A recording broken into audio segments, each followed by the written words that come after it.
manao fa tsika manao fitegna mila accélérer-tsika manao fa raha atsotsika fa mety reny izy io.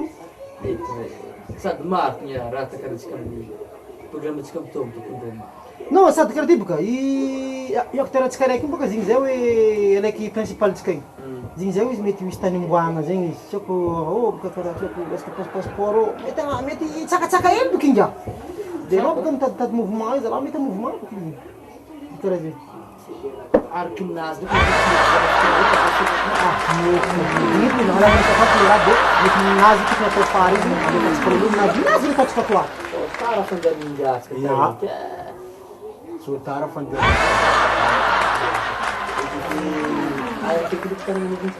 Ya, mbola mitanao anaovantsika tournoise farany igny ane. Misy araiky ataotsika agny farany, avaotsika amizah toeran-kafa amizay. Sako farafary aiza moa? Ary ny misy atiala ary nalomahitsy moa. Mandeha train mandeha agny. Ya, de afatsika mila demande. Demande au président Foutara. Mila nafalao aloha. Ary nga Joseph regny.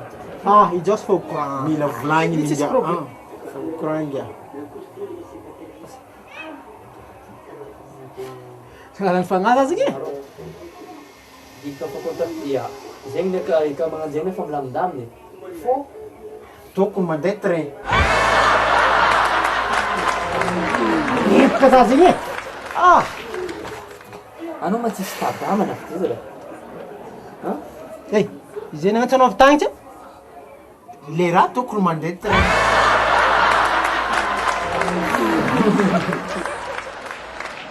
Anao zara brosy agny e. Koragnano aza mitsofotsofotro amin'ny koragnan'olo zara. Anao mandeha rafitsiny. Olo be. Bon, tematsika teo.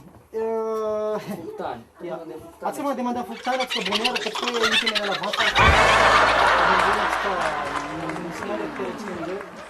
Mandeha train.